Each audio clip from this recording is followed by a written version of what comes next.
네, 여러분 반갑습니다. 안녕하세요. 예. 이게 선물인데 이거 저한테 주시는 거 아니, 땡스 아니구나.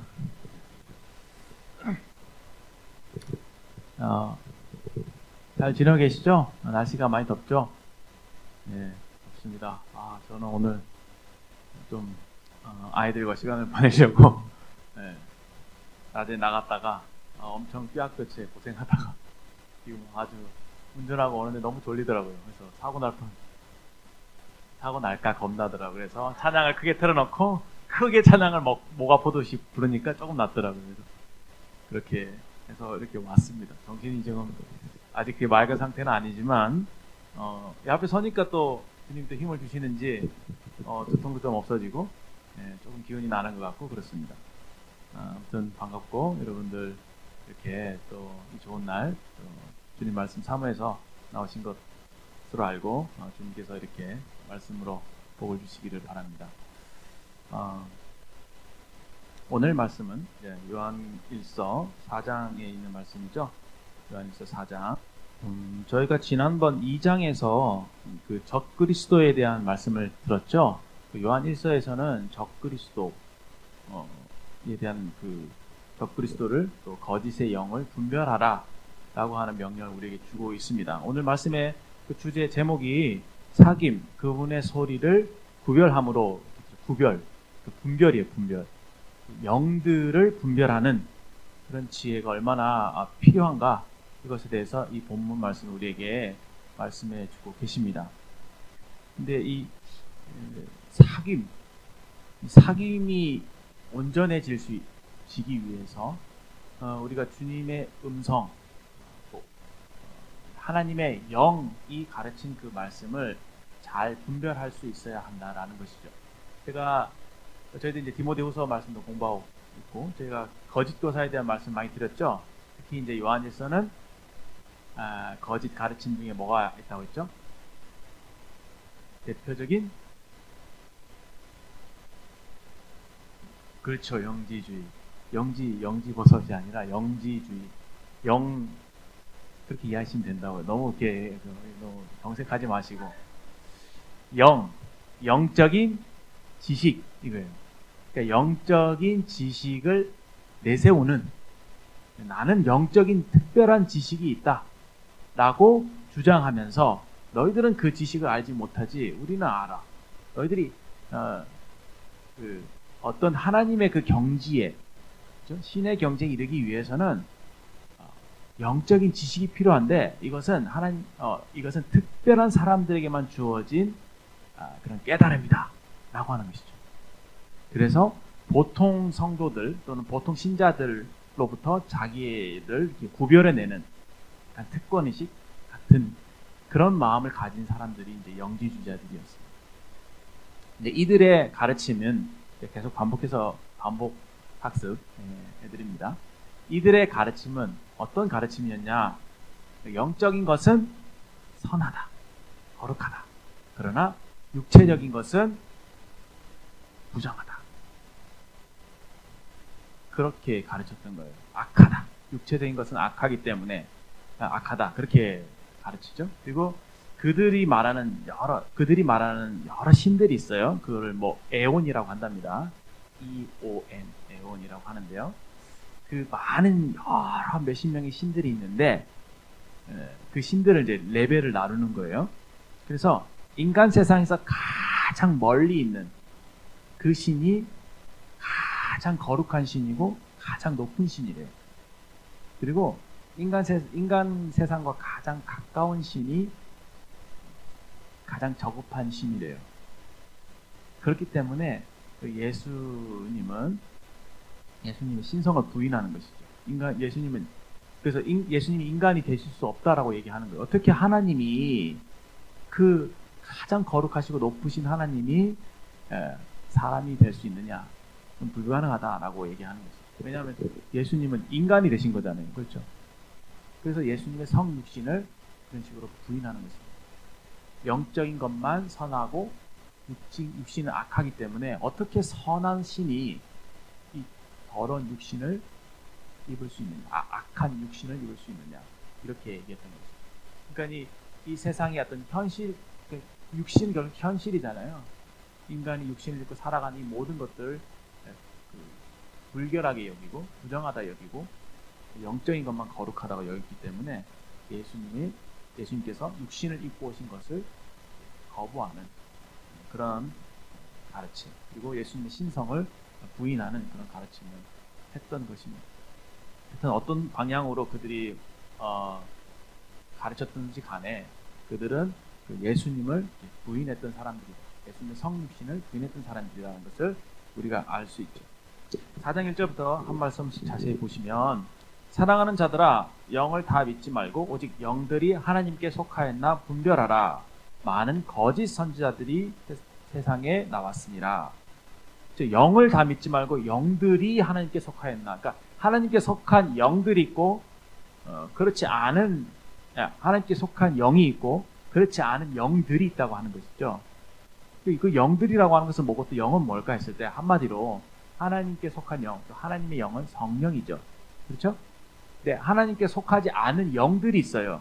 그 영들은 그렇죠, 귀신의 영이, 악의 영들입니다.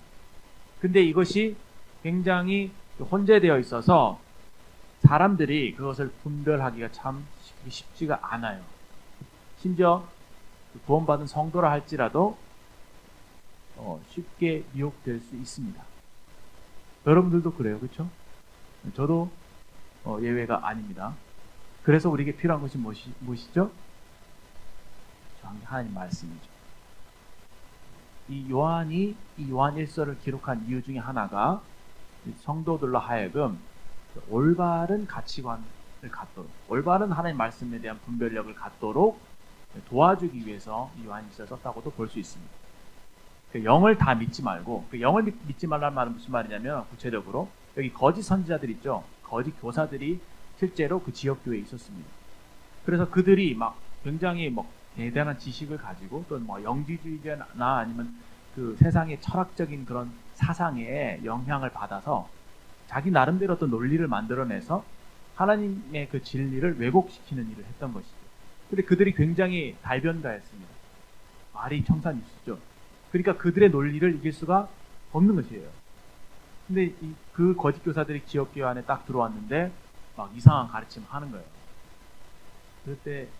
그럴 때 지역교회 안에 있었던 여러 일꾼들, 우리가 디모데후서를 공부하고 있지만 디모데 같은 일꾼들이 그들과 싸워야 하는, 그래서 진리를 지켜내고 성도들을 보호해야 되는 그런 상황에 처해 있었던 것입니다.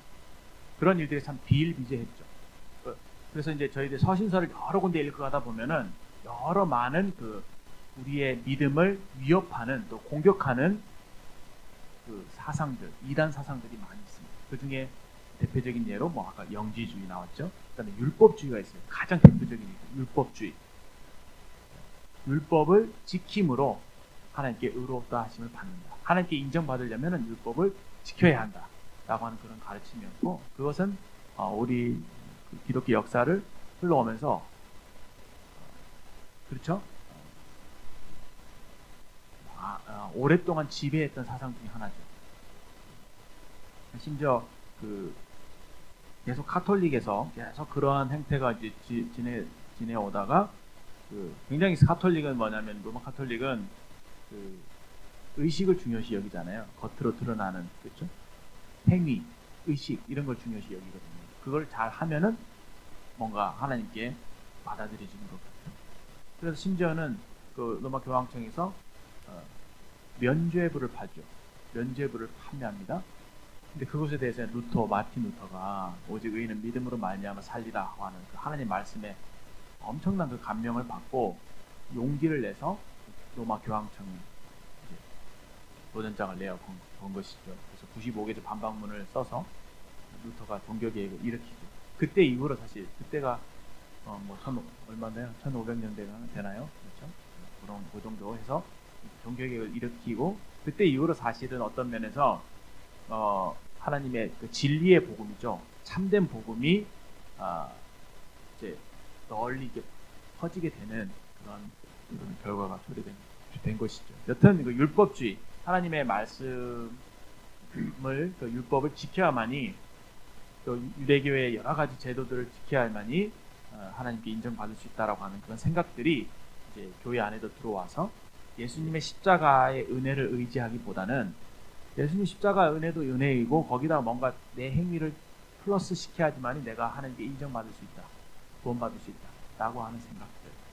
그것이 결국은 주님만, 예수님만 100% 의지하기보다 주님, 저는 아무것도 할 수 없는 정말 형편없는 정말 죄인입니다. 하나님, 저는 구제불능입니다. 하나님 없으면 저는 망할 수밖에 없습니다. 저를 불쌍히 여기십시오 하는 그러한 예수님께 대한 굴복이죠.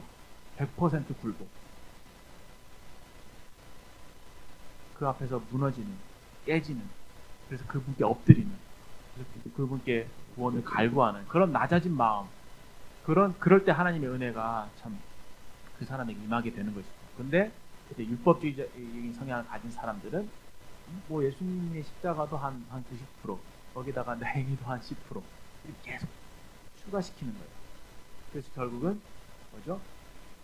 자기를 자랑하도록, 행위에서 말미암은 것이 아니니 결국은 우리로 하여금 자랑하지 못하도록 하려 하심이라는 말씀이 있지 않습니까? 그래서 율법주의, 대표적으로 성도들을 위협했던 사상입니다. 이것은 구원 받을 때뿐만 아니라 성도의 삶도 마찬가지예요. 우리가 하나님의 은혜를 의지해서 믿음으로 주님을 사랑하는 마음으로 하나님 말씀을 순종해 나가는 것이 필요한 것이지, 그렇죠? 내 힘으로, 내 스스로 어떤 노력으로 하나님 말씀을 지킬 수 있고 어떤 신앙의 삶을 살아갈 수 있다라고 생각하는 것도 역시나 자기를 의지하는 것이기 때문에 율법주의적인 성향이라고 볼 수 있습니다. 여튼 우리에게는 그 바른 것, 진리, 올바른 것, 그것과 거짓된 것들을 구별할 수 있는 그런 지혜, 분별력이 필요하다고 하는 것이죠. 그래서 여기 말씀처럼 영을 다 믿지 말고 어떤 가르침 내지는 어떤 사상, 어떤 생각, 그것이 다가오게 될 때 그것을 다 믿지 말고 분별해 보라는 거예요. 이것이 하나님께로부터 말미암은 것인지 아니면 이것이 사탄 마귀가 주는 생각인지. 이건 참 중요합니다. 여러분 잘 생각해 보세요. 여러분 생각을 해야 됩니다. 여러분이 생활하다가 어떤 생각이 들잖아요. 그 생각이 여러분이 스스로 생각해낸 것들이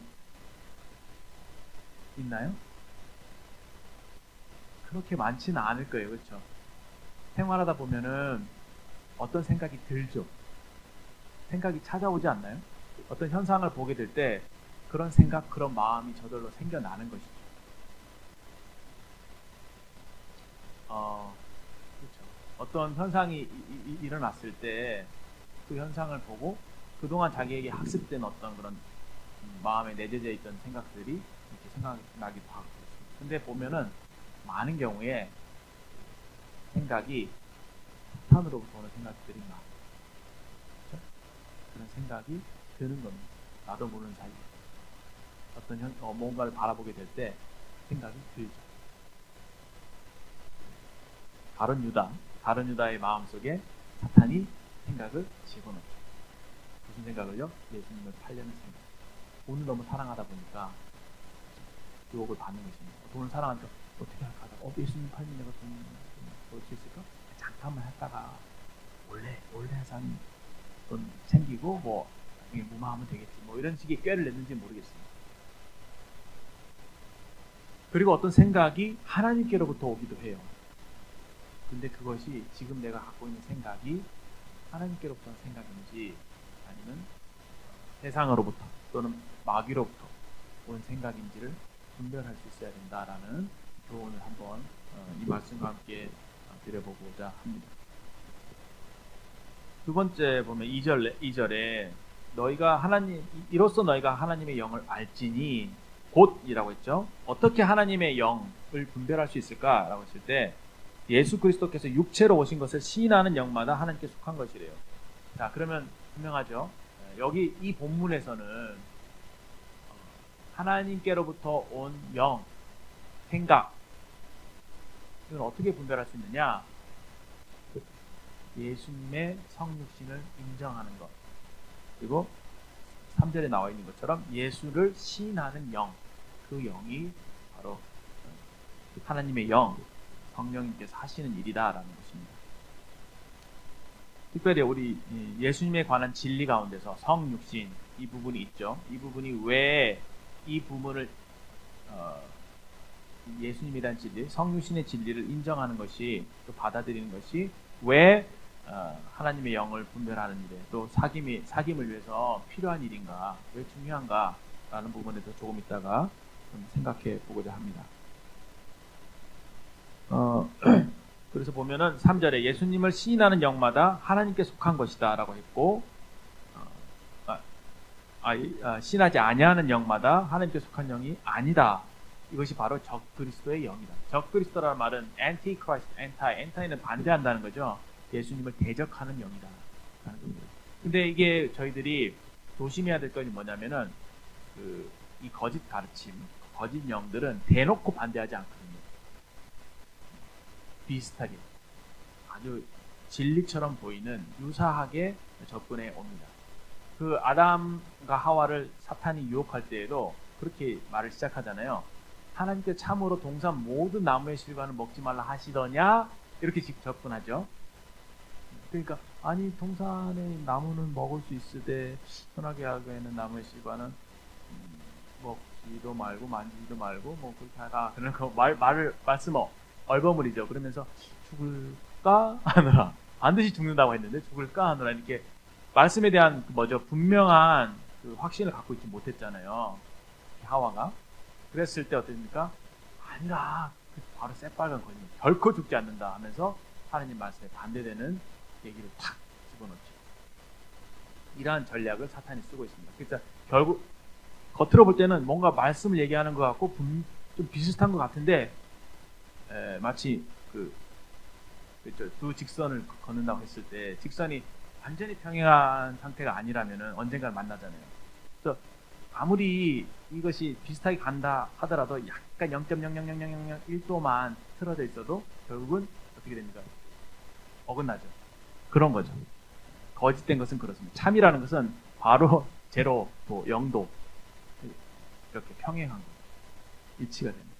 그래서 주님의 진리는 그런 것인데 사탄은 교묘한 방법으로 접근해 온다. 특히 하나님 말씀으로 접근해 오기 때문에 말씀에 대한 올바른 분별력을 갖고 있지 않으면 우리는 얼마든지 속을 수 있고 넘어질 수 있다라고 하는 것입니다. 또 다른 예 중에 하나가 베드로 예를 생각해 보시죠. 베드로가 어땠습니까? 처음에 성령님의 감동을 받아서 주는 그리스도시여 살아계신 하나님의 아들이십니다 이런 고백하잖아요. 그러니까 예수님이 너무 기뻐하셔갖고 네가 그걸 어떻게 알았어? 이를 네게 알게 한 사람은 네가 아니라 너의 네 속에 계신 하나님 아버지시다. 하나님 아버지께서 성령님 통해서 너를 알게 하셨다 이렇게 말씀하셨잖아요. 그러면서 네가 복이 있다. 내가 이 반석 위에 교회를 세우겠다면서 막 칭찬하셨어요. 그러니까 이제 베드로가 너무 이렇게 좀 올라가잖아요. 하나님 예수님이 나를 인정하셨어. 좋다 하면서 있다가 조금 더 이제 오버하죠. 예수님이 내가 잠시 후면 죄인들에게 넘겨져서 많은 고난을 받고 죽어서 3일 만에 다시 살아날 거야. 그런 얘기를 예수님 하시는 거예요. 그러니까 딱 베드로가 듣고는 주님 무슨 말씀입니까? 예수님 꾸짖어요. 어떻게 예수님이 그런 일을 당할 수 있습니까? 말도 안 됩니다. 제가 그래도 이래봬도 제가 좀 싸움 좀 합니다. 칼 좀 쓸 줄 알고요. 예수님 제가 보호해드릴게요. 절대 그런 일 생기서는 안 됩니다. 주님이 얼마나 귀하신 분인데 내가 정말 모든 것을 다 버리고 우리 주님을 쫓았는데 주님 그런 일 내가 절대로 일어나지 않도록 제가 주님 보호하겠습니다. 그런 일을 해서는 안 돼요. 그런 말씀 하십시오. 예수님 막 꾸짖었어요. 그러니까 예수님 뭐라고 하셨어요? 사탄아 물러가라. 베드로 보고 사탄이래요. 그러한 마음과 생각을 누가 집어넣었다고요? 사탄이 집어넣었어요. 자기도 모르는 사이에 사탄의 말을 한 거예요. 그럴 수 있습니다, 여러분. 그리스도인이지만 미혹받을 수 있어요. 그런 면에서. 그래서 제가 물론 여러분들이 거짓 사상, 이단 사상이 뭐 빠질 수 있다까지는 얘기를 할 수 없겠지만 여러분이 갖고 있는 어떤 생각이 때로는 사탄이 주는 생각으로 나도 모르게 이렇게 그렇죠? 내 죄성과 연합해서 나갈 수 있어요. 그래서 사탄의 도구로 사용될 수 있습니다. 우리의 말이 주변에 있는 형제자매들 넘어뜨리게 하고 그렇죠? 하나님 뜻이 아닌 거짓된 것들을 말할 수도 있고 조심해야 됩니다. 그렇게 뭐랄까 신앙 고백을 하고 주님이 칭찬했던 바로 그 다음 순간에 바로 넘어지잖아요. 그럴 수 있습니다. 그래서 항상 조심해야 되는 거죠. 네가 사람의 일을 구하고 하나님의 일을 구하지 않는다고 하면서 사탄아 내 뒤로 물러가라 했던 것입니다. 결국은 사탄이 베드로를 사용해서 예수님을 가로막으려 했던 거죠. 하나님의 뜻에 순종하지 못하고 예수님을 걸려 넘어지도록 그가 사탄이 베드로를 통해서 역사하고 있었던 것입니다. 예수님은 그것을 잘 아셨어요. 그래서 그 모든 것들을 이겨내셨습니다. 또 예수님이 받은 시험을 생각해 보면 또 알 수 있겠죠. 예수님께서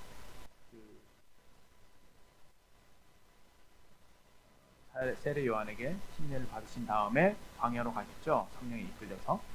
근데 40일 동안 아무것도 잡수지 못하셨습니다. 사탄이 왔죠. 예수님을 시험하는 겁니다. 이 돌을 떡으로 만들어라. 네가 하나님의 아들이지 않느냐? 네가 하나님의 아들이잖아. 아들이면은 당연히 이거 40일 굶었는데 이거 돌 떡 만들어서 먹을 그런 권한 정도 없느냐? 그런 자격증 그 정도 못하냐? 이렇게 굉장히 뭘 어떻게 쓰면 놀리면서 얘기했는지 아니면은 굉장히 논리적으로 예수님께 공격을 한 것이죠. 그때 예수님께서 말씀을 인용하시면서 사람이 떡으로만 살 것이 아니요 하나님의 입으로 나는 모든 말씀으로 살 것이니라 하면서 예수님께서 자기 자신을 위해서 전혀 자기 자신을 위해서 신성을 또 능력을 사용하지 않을 것을 선포하신 겁니다. 내가 이 땅에 온 것은 나를 위해 온 게 아니라 전적으로 아버지의 뜻을 행하러 왔기 때문에 아버지의 뜻에 합한 것만 내가 말하고 아버지의 뜻에 합한 것만 내가 행동하리라. 그런 예수님의 그 겸손의 모습인과 동시에 하나님께 대한 절대적인 순복의 모습을 보여주신 겁니다. 또 어떻습니까? 하늘 위로 딱 그 높은 곳에 올라가서 뛰어내리라. 성경에 기록되었다. 천사들이 네 발을 다 붙들어서 발이 돌에 닿지 않도록, 다시 말해서 네가 상하지 않도록 천사들이 널 도와줄 거다. 이렇게 기록된 시편 말씀을 인용하거든요. 근데 거기에 대해서 예수님 어떻게 말씀하십니까? 하나 물러가라 하시면서 기록되었을 때 주 너의 하나님을 시험하지 말라. 예수님은 정확한 분별력을 갖고 있었기 때문에 말씀으로 공격을 해와도 그렇죠? 옳지 않은 것들을 잘 구분해내실 수 있었던 것입니다. 많은 경우 우리가 그렇게 행동할 때가 많죠. 하나님 살아계신다면 왜 내 기도 안 들어주시오? 이런 태도를 가질 때가 있죠. 하나님이 기도하면 다 들어준다고 했는데 들어주셔야 되는 거 아니야? 그럼 하나님 거짓말장이 되는 거 아니야? 이런 식으로 막 하나님께 대드는 듯한 생각을 갖게 하는 것 역시나 사탄이 드는 생각이겠죠. 하나님을 시험하지 말라라고 말씀하시면서 우리 인생이 하나님의 뜻에 따라 살아갈 것에 대한 말씀을 하고 계시는 것입니다. 사실 우리의 기도도 우리의 원하는 것을 관철시키는 것이 기도가 아니라 그렇죠? 하나님의 뜻을 이루기 위해서 하는 것이 기도다라는 것을 예수님이 우리에게 알려주신 거라고 보여집니다. 여튼 이와 같이 예수님은 잘 분별하셨습니다. 우리도 말씀을 공부하는 이유가 주님을 알아가고 주님을 배우기 위해서. 그럴 때 우리가 하나님 말씀을 하나님의 영을 통해서 잘 분별할 수 있다 생각이 듭니다. 관련 구절을 한번 제가 좀 찾아봤는데요. 로마서 8장이 보면은 비슷한 말씀이 있는데 로마서 8장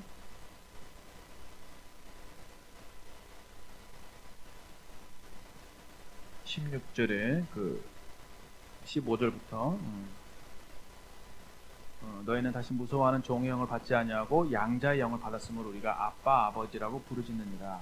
그러니까 우리가 하나님을 아버지라고 부를 수 있는 것은 그 양자의 영, 곧 성령 때문이다라고 말씀하셨죠. 16절에 성령이 친히 우리 영과 더불어 우리가 하나님의 자녀인 것을 증언하시나니 이렇게 말씀이 기록되어 있습니다.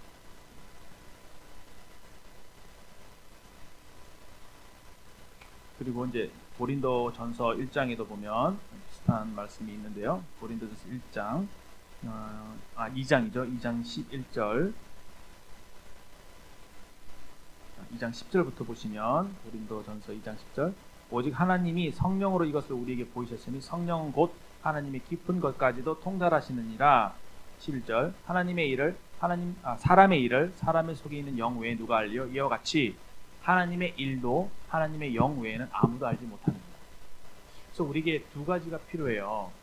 우리에게는 성경 말씀이 필요해요. 첫 번째로. 왜냐하면 이 성경 말씀이 기준이 되니까.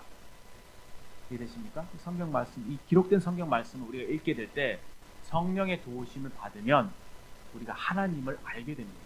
그리고 진리의 말씀을 올바로 분별할 수 있게 되는 거예요. 그래서 하나님의 속사정을 하나님의 영밖에 모르기 때문에 우리가 하나님을 알려면, 하나님의 마음을 알려면 성령의 도우심이 필요하다라는 거예요. 많은 경우에 우리가 성경 말씀을 공부하는 그런 것들이 때로는 이제 지식적으로만 다가오게 되고 굉장히 어떻게 보면 몸이 건조하게 느껴질 수도 있습니다. 그렇죠? 좀 잘 와닿지 않고 그런 것들이 사실은 성령님의 도우심을 받지 못하기 때문이라고 생각이 돼요. 근데 주님께서 말씀을 이렇게 열어주시고 비춰주실 때 정말 하나님을 알게 될 때 그 너무 좋습니다. 그렇죠? 그런 경험들이 있나요? 성령님께서 말씀을 통해서 예수님을 또 하나님을 알게 해주실 때 그건 우리에게 정말 감동을 주고 우리 영혼을 새롭게 하고 우리에게 참 실제적으로 영적인 만족을 가져다 주는 것을 경험적으로 알고 있습니다. 12절에 우리가 세상의 영을 받지 아니하고 오직 하나님으로부터 온 영을 받았으니 이는 우리로 하여금 하나님께서 우리에게 은혜로 주신 것들을 알게 하려 하십니다. 그래서 성령님께서 우리에게 하시는 일이 하나님의 은혜를 깨닫게 해주시는 거예요. 그러니까 은혜를 깨달으면 어떻게 됩니까? 사람이 행복해져요. 은혜를 깨닫는 말은 사랑을 깨닫는 거죠. 왜? 하나님은 우리에게 은혜를 주시는 방식으로 사랑을 표현하시거든요. 그래서 사람이 하나님의 은혜를 많이 받으면 하나님 나를 이렇게 사랑하시는구나. 하나님 나에게 이런 것들을 허락하셨구나. 주셨구나. 그런 것들을 깨닫게 될 때 우리 마음은 참 행복해져요. 정말 좋습니다. 마음이 넓어지고 안정감을 얻게 돼요. 그런데 많은 경우에 우리가 신앙생활하면서 건조해지고 마음이 딱딱해지는 이유는 하나님의 사랑을 제대로 받고 있지 못하기 때문에 하나님 나를 사랑하시는구나 이라는 것들을 체험적으로 많이 경험하지 못하기 때문이라고 생각됩니다. 뒤에 한 장 넘기시면 보시면 16절에 보시기로 있죠. 누가 주의 마음을 알아서 주를 가르치겠느냐. 그러나 우리가 그리스도의 마음을 가졌느냐. 놀랍죠? 바울이 그렇게 고백하는 거예요. 누가 주의 마음을 알아서 주를 가르치겠느냐. 저도 참 이 앞에서 하나님 말씀을 나눈다고 서 있지만 참 부끄러울 때가 많습니다. 제가 주님을 잘 알지 못해요. 부끄럽습니다만 그러나 우리가 다 그걸 추구하죠. 주님의 마음을 알고 주님의 마음을 갖도록 그 주님의 마음을 알고 주님의 마음을 가진 자가 주님을 가르칠 수가 있습니다.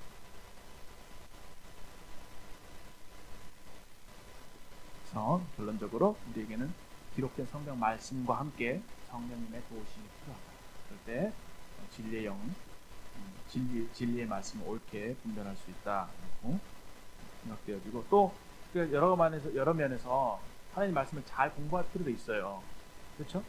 예를 들어서 막 신천지나 뭐 여호와의 증인이 와서 막 계시록 들이대면서 막 이상하게 해석하면서 할 때 뭐 들어보지 못한 획기적인 정말 놀라운 가르침이야 하면서 거기 혹하면 안 되는 거예요, 여러분. 그래서 성경을 올바로 해석할 수 있는 그런 방법들에 대해서 공부할 필요가 있습니다. 근데 감사하게도 우리 모임 브래들린이라고 하는 말씀을 참 잘 문자적이면서도 문학적이면서도 문맥에 따라서 굉장히 성경을 잘 분별하는 무리들이라고 역사적으로 많은 성경학자들이 그렇게 칭찬했던 그런 무리들이 저희가 믿고 있는 신앙의 선배들이 있거든요. 그래서 그 선배들이 잘 말씀을 올바로 엑기스만 해서 잘 정확하게보다 가능한 한 잘 분별해서 이제 남겨놓은 그 책들이 쉽게 말하면 엠마오에 나오는 그런 책들이 다 그런 보면은 참 말씀 분별이 너무 좋아요. 건전하고 깨끗하고 깔끔하고 좋습니다. 그래서 여담이지만 엠마오 좋습니다. 정말 그렇죠. 올바른 것, 진리를 여러분 분별하는 분별력을 키우기 위해서 엠마오를 공부하시는 것도 추천해 드립니다. 그렇게까지 제가 말씀을 드리네요. 이런 의도가 있었던 게 전혀 아닌데 아무튼 여러분들 위해서 필요한 말씀을 해드렸으니까 받으신 만큼 받으시면 좋겠습니다. 그리고 이렇게 됐죠? 다음 다시 본문으로 넘어와 보면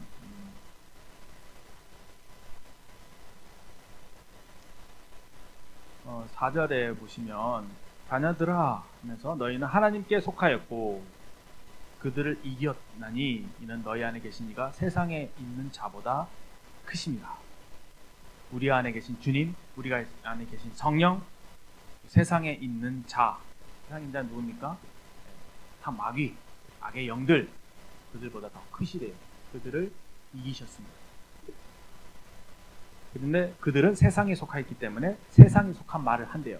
그리고 지난번에 세상과 세상에 있는 것들 하면서 육신의 정욕과 안목의 정욕과 이생의 자랑 말씀드렸죠. 이게 다 세상에 좋은 것이라고 그걸 조심하라고. 그것에 빠지게 되면은 주님과 온전한 사귐을 가질 수 없다. 이렇게 말씀을 드렸습니다. 6절에 우리는 하나님께 속하였다. 하나님의 아는 자들은 우리의 말 담대하죠. 사도 요한은 담대했습니다. 나는 주님을 안다. 너희들 내 말 들어. 내가 주님을 너희들에게 가르쳐줘. 주님은 이런 분이시고. 그렇게 담대하게 얘기했던 거예요. 우리 말을 듣고. 그런데 우리 말을 듣지 않는 사람들 하나님께 속하지 않았다. 이렇게 말씀하고 있죠. 이로써 진리의 영과 미혹의 영을 구분한다라고 얘기하고 있습니다. 간단하죠? 실천적인 가르침. 제가 다시 반복적으로 말씀을 드리지만 요한일서에서 우리에게 실천적으로 가르치는 것은 두 가지예요. 크지 않습니다. 하나님께서 우리에게 요구하시는 것은 첫 번째는 하나님께 대한 사랑. 그것은 바로 하나님 말씀에 대한 순종이에요. 그게 정말 중요합니다. 순종. 왜 중요한지 제가 말씀을 좀 풀어드리겠습니다. 두 번째는 뭐냐면 서로 사랑하라. 그거예요. 지난번에도 말씀을 드렸지만 하나님은 우리를 사랑의 수혜자로 두지 않으셨어요. 수혜자로만 두지 않으시고 하나님은 우리에게 사랑을 가르치셔서 우리로 사랑하는 자가 되게 하시는 거예요. 그거를 위해서 주님은 절대로 중단하지 않습니다. 쉬지 않으십니다. 그 하나님의 목표를 포기하지 않으세요. 선물을 주시려면 그냥 공짜로 주시고 그냥 거기서 끝내시지. 왜 주님 뭔가 자꾸 우리를 피곤하게 하시고 뭔가를 자꾸 뭔가 요구하시고 왜 그러세요? 이렇게 얘기하시는 분들 혹시 있을지 모르겠습니다. 그렇게 생각하는 사람들이 빠지는 어리석음이 바로 그 무법주의에 빠지는 거예요. 난 구원 받았으니까 내 마음대로 살 거예요. 이제 내가 어떻게 살아도 다 제 미래의 죄까지 주님이 다 용서하셨으니까 난 천국 가니까 이제 뭐 내 마음대로 살아도 되겠지. 그렇게 생각합니다. 절대로 그렇지가 않습니다. 왜 그렇지 않은지. 우리가 지금 성육신에 대한 진리, 이 성육신에 대한 진리가 진리를 받아들이고 인정하는 것이 사귐을 위해서 꼭 필요한 것이래요. 그렇죠? 맞습니까? 성육신을 받아들이고 인정해야 된다는 거예요. 그게 가장 중요한 진리다, 우리에게 있어서. 근데 이것이 사귐과 연관성이 어떤 사귐과 어떤 연관성이 있을까라고 하는 겁니다. 첫 번째, 제가 말씀을 좀 찾아보겠습니다. 히브리서 2장입니다. 히브리서 2장. 히브리서 2장.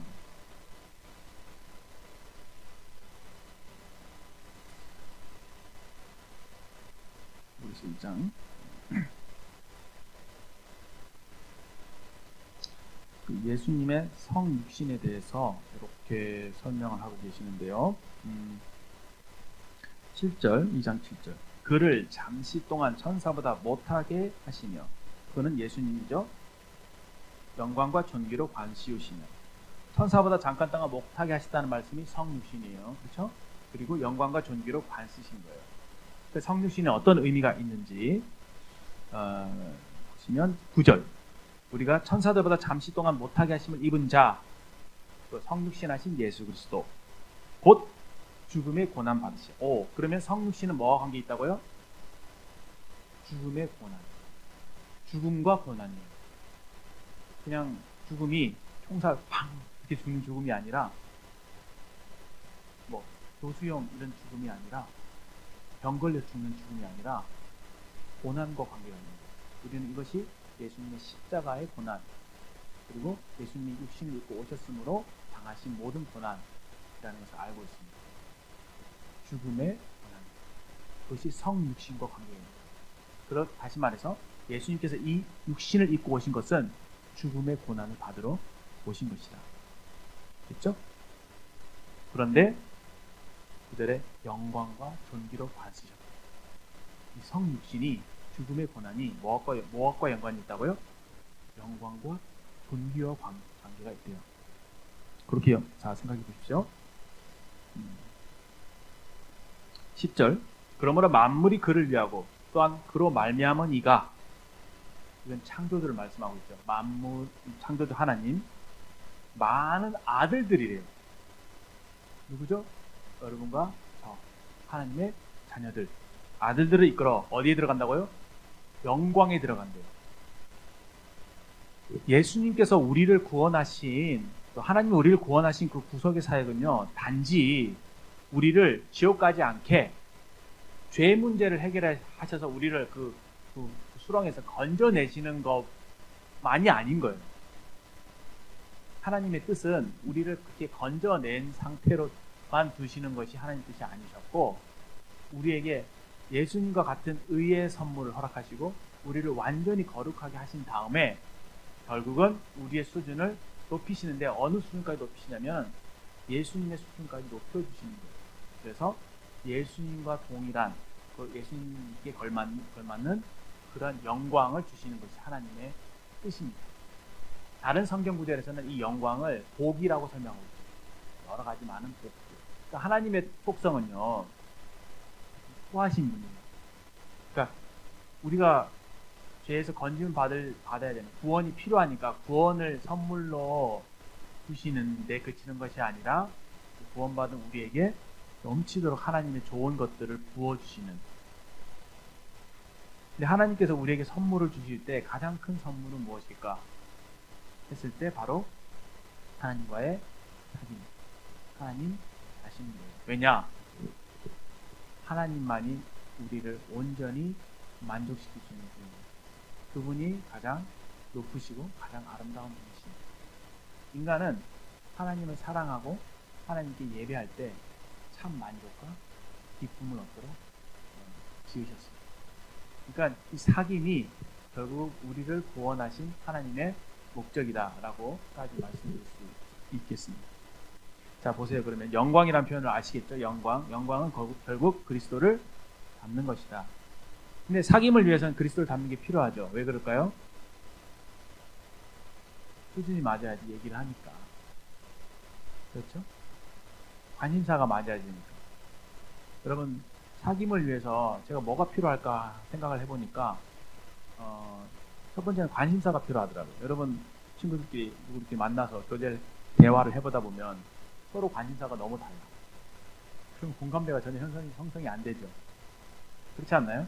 그 대화가 오래가지 못합니다. 그거 좋아하세요? 그렇구나. 더 이상 할 얘기가 없죠. 왜? 전혀 관심도 없고 잘 모르고 막 거품 물면서 막 그게 좋다고 설명을 해요. 듣는데 전혀 좋게 들리지 않아. 그렇죠? 저분은 저걸 좋아하는구나. 그렇죠? 서로 그렇다면 어떻게 됐어요? 그 관계가 오래 지속되기가 어렵겠죠. 신앙이 어려운 이유는 하나님과 관심사가 달라서 그런 거예요.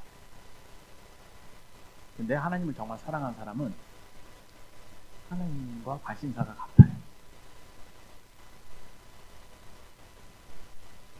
우리의 기도라고 하는 것은 하나님의 관심사, 하나님의 뜻에 맞춰가는 과정인 것 같아요. 성화라고 하는 것, 다른 말로 하면 하나님의 관심사에 하나님이 관심 있어 하는 것, 제가 관심 있어 하는 것. 우리가 하나님을 사랑한다고 할 때 하나님을 사랑하기 때문에 하나님이 싫어하는 것은 하고 싶지 않고, 아무리 내가 볼 때 좋아 보이고 내가 하고 싶은 일이라도 하나님께서 그걸 기뻐하지 않으시면, 싫어하신다고 하는 것을 알면은 그냥 하나님이 싫어하시니까 하지 않는 거예요. 그게 정말 하나님을 사랑하는 거죠. 그리고 내가 정말 하기 힘들고 어려울지라도 이걸 하면 하나님 정말 기뻐하실 것 같아 라고 생각되면은 그것을 기꺼이 하는 것, 그것이 정말 하나님을 사랑하는 것 같아요. 계속 여러분들에게 말씀드리는데, 사람들이 각각 자기 일을 구하고 예수님의 일을 구하지 않는데, 네, 예수님의 일을 구하기가 쉽지 않습니다. 예수님의 일에 관심을 두는 사람은 별로 없어요. 근데 예수님 정말 사랑하는 사람은 예수님의 마음이 있는 그곳에, 그 마음이 예수님 가는 그곳에 발이 가요. 예수님이 섬기는 그 사람들이 섬기고 그렇게 되는 것이라고 생각합니다. 주님의 마음을 아는 것, 그 관심사를 쫓아가는 것, 그것이 우리가 가야 될 방향이 아닌가 생각이 듭니다. 다시 말씀을 좀 더 보시면 2장 10절에 보시면, 많은 아들들을 이끌어 영광에 들어가게 하시는 일이 있대요. 그게 하나님이 하시는 일이래요. 하나님은 우리를 구원하는 데 그치는 게 아니라 우리들을 영광으로 이끌어 가신대요. 놀랍죠? 하나님 정말 은혜로우시죠? 그 구원의 창시자를 고난을 통하여 온전하게 하심이 합당하다. 예수님이 우리를 구원하는 그것, 죄 불구덩이에서 건져내시는 그것만이 목적이라면은 이렇게까지 할 필요가 없어요. 하나님이 얼마든지 전능하신 능력으로 우리를 죄에서, 지옥에서 건져낼 수 있습니다. 그런데 왜 굳이 예수님이 여기 보면 고난을 통하여, 이 고난이라는 건 십자가의 고난이잖아요. 말로도 할 수 없죠. 우리 주일 예배 때마다 막 기억하는 그거. 엄청난 대가를 지불하셨는데 왜 굳이 가장 사랑하는 아들을 그렇게까지 고난을 받게 하시면서 하게 하셨는가라고 하는 겁니다. 근데 그 고난을 통하여 온전하게 하심이 합당하다. 여기 고난을 통해서 온전하게 되셨다고 하는 말씀 좀 주목해 보시고, 근데 그 이유가 보면은 14절에 또 나와 있습니다. 성육신의 이유죠. 구체적으로 나와 있습니다. 자녀들은 혈과 육에 속하였음에 그도 또한 같은 모양으로 혈과 육이 함께 지니심은 죽음을 통하여 죽음의 세력을 잡은 자 곧 마귀를 멸하시며 또 죽기를 무서워함으로 한평생 매어 종로로 타는 모든 자들을 도와주려 하심이니. 예수님이 십자가의 죽음을 맛보신 이유가 우리로 하여금 죽음에서부터, 죄로부터 완전한 자유를 주시려고. 구원이죠. 구원의 목적 첫 번째. 그렇죠? 그리고 두 번째 목적이 있습니다. 이는 확실히 천사들을 붙들어 주시 아니요 아브라함의 자손들을 붙들어 주려 하심이라. 그러므로 그가 범사의 형제들과 같이 되심이 마땅하도다. 형제들과 같이 되셨다는 것은 우리와 똑같은 육신을 입으신 것이 마땅하다 말씀하고 계십니다. 이는 하나님의 일에 자비하고 신실한 대제사장이 되어 백성의 죄를 속량하려 하십니다.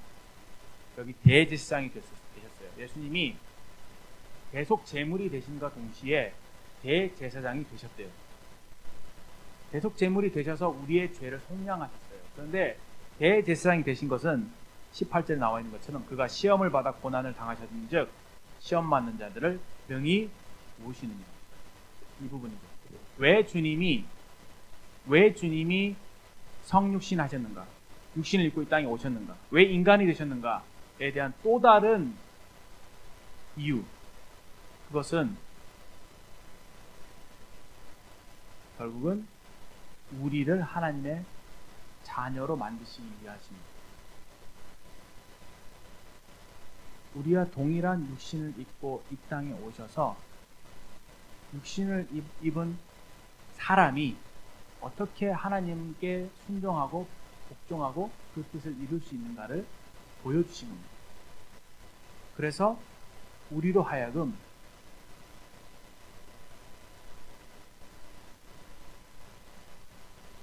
그 고난의 주님을 보면서 그 발자취를 뒤쫓아갈 수 있도록 하신 거예요. 예수님이 하나님의 아들이죠. 근데 우리도 하나님의 아들이래요. 그 놀라운 평행성이 있잖아요. 평행 이론이라고 하나요? 그렇죠? 너무 유사하잖아요. 예수님을 통해서 하나님께서 본을 보이신 겁니다. 육신을 입고도 얼마든지 하나님의 뜻을 행할 수 있고, 육신을 입고도 얼마든지 고난 속에서도 하나님께 순종할 수 있는 순종의 자녀들을 보고자 하신 거예요. 5장에 보시면 이런 말씀이 있죠.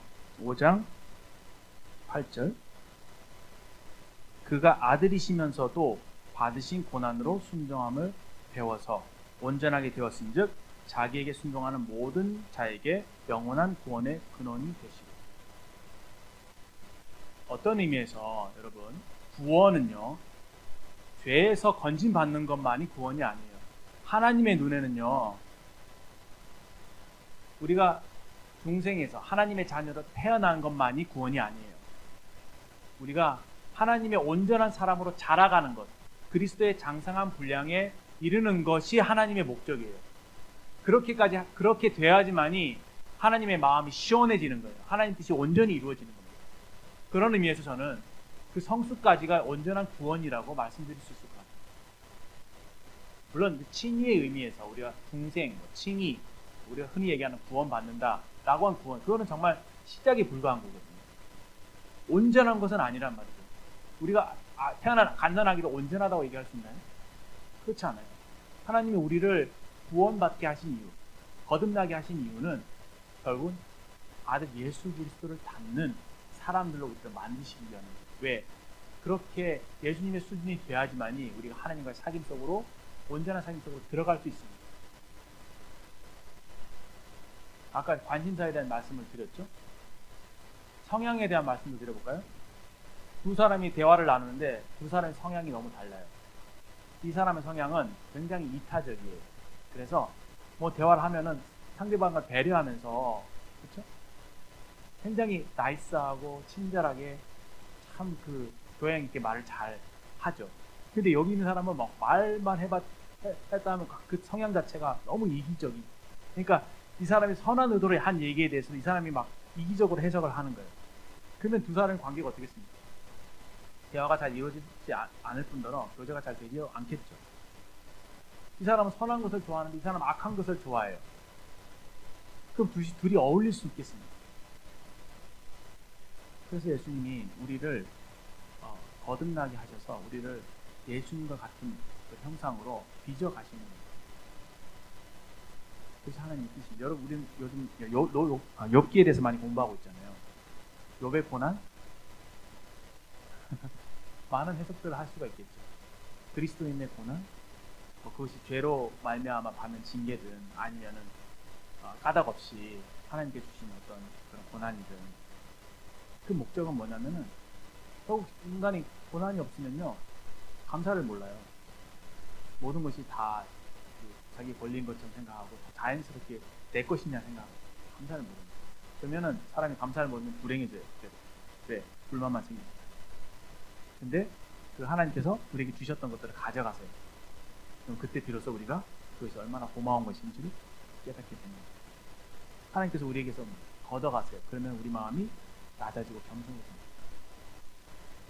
그때 우리가 하나님을 만날 수가 있고 경험할 수가 있는 거죠. 고난은 우리에게 그렇게 많은 일들을 하고 있습니다. 여기 보면 고난으로 어떻게 했다고요? 순종을 배웠다고요. 하나님께는 이렇게 순종이 굉장히 중요해요. 예수님께서 십자가, 죽기까지 복종하셨다고 했잖아요. 그 십자가에 죽으십니다. 고난을 통해서 순종을 해보셨어요. 이게 순종이라는 말이 굉장히 중요합니다. 그래서 주님이 우리에게 기대하시는 것은 다른 게 없어요. 하나님 말씀에 깨끗한 마음, 선한 양심, 거짓 없는 믿음으로 순종하는 것. 그렇게 순종하게 될 때 우리는 사랑을 배워요. 사랑에 이르게 돼요. 그런 사람이 됩니다. 하나님이 원하는 사람이 됩니다. 그렇게 우리는 자라가야 된다고 생각되어지고, 성육신에 있어서 그 두 가지 의미, 그게 우리를 위해서 죽음의 고난을 당하신 것, 피를 흘릴 수 있도록 우리와 또 동일한 육신을 입고 찾아오신 것. 또 다른 한 가지는 우리의 본이 되신 것. 우리도 그분을 보고 닮아갈 수 있도록. 이것이 우리의 여러분의 삶의 방향인 것 같아요. 분명한 방향. 네, 적그리스도적인 가르침에 대해서는 좀 이렇게 제가 말씀 나눌 부분이 있었는데, 이거는 좀 생략을 하고,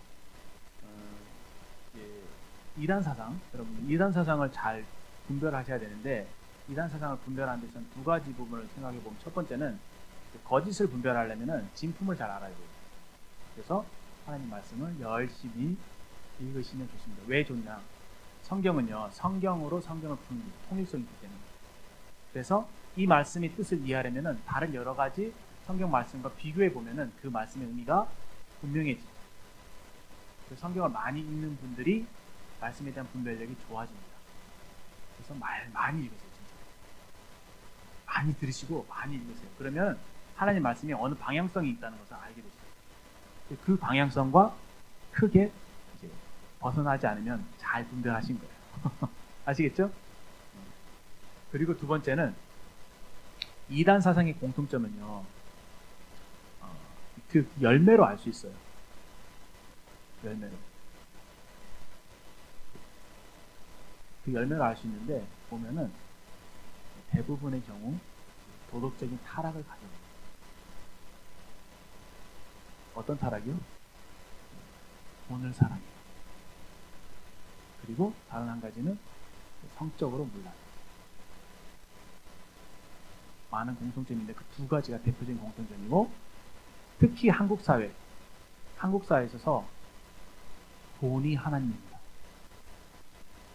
거의 90%는 돈이 우상이에요. 제가 깜짝 놀랐어요.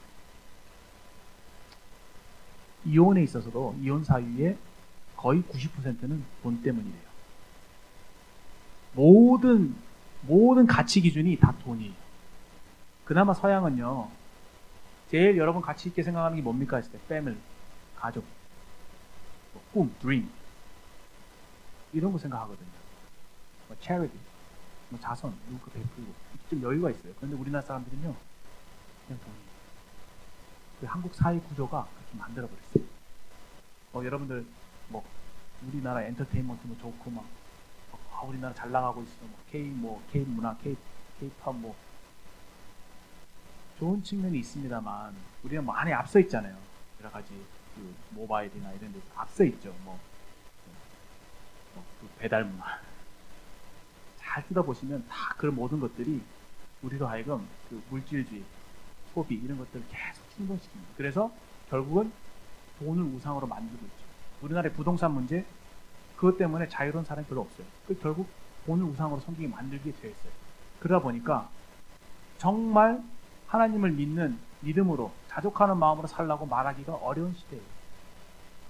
형제 자매들한테 하나님 말씀이 있고 하나님 주님을 알아가는 일에 시간과 물질과 이런 것들 사용하십시오 라고 말씀드리기가 미안한 시대예요. 왜냐?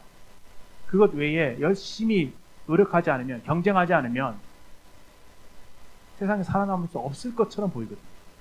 실제로 그렇거든요. 그걸 우리가 강요하고 있거든요. 여러분 나중에 결혼해서 아이 낳고 이렇게 하다 보면은 한국 사회가 너무 소비 수준이 높아요. 필요가 우리 TV나 인터넷이나 이걸 통해서 우리에게 제공하는 것들은 계속 수요를 창출해요. 근데 그 수요를 따라가다 보면 소비가 장난이 아니에요. 다 필요하거든요. 우리에게 일정 부분 편리해져 있거든요. 수준이 높아져 있어요. 삶의 수준이. 근데 다 올랐는데 안 오른 건 내 월급.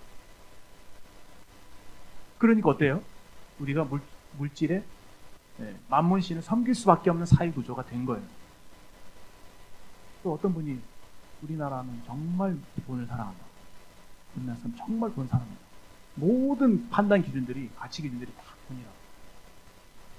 제가 이걸 부정적으로 말씀드리는 것도 절대 아니에요. 다 이해합니다. 제가 그런 상황이 있으니까.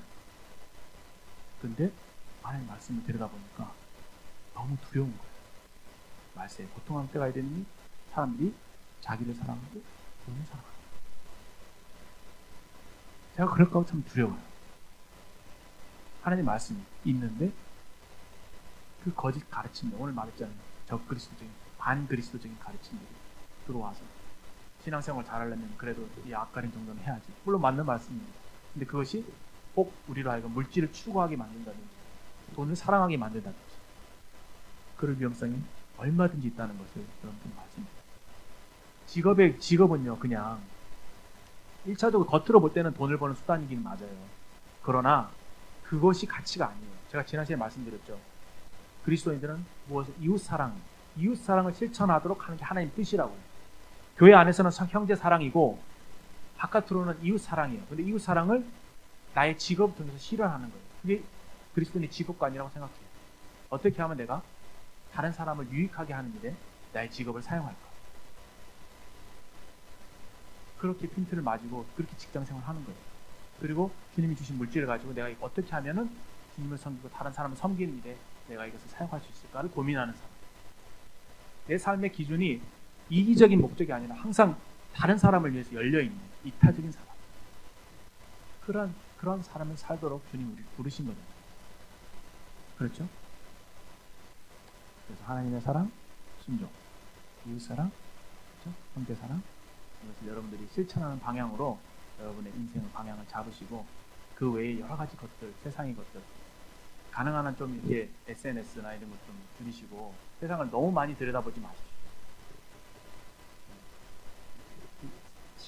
사람이 무엇이 심든지 그대로 거둔다고 했거든요. 자꾸 들여다보고 거기에 시간 많이 쏟으면은 나도 모르게 마음이 계속 그렇게 가요. 그러면 거기에 막 지배를 당하게 되거든요. 근데 주님 말씀에 계속 한번 여러분 노출해 보십시오. 기도 잘 안 되죠? 기도 생활.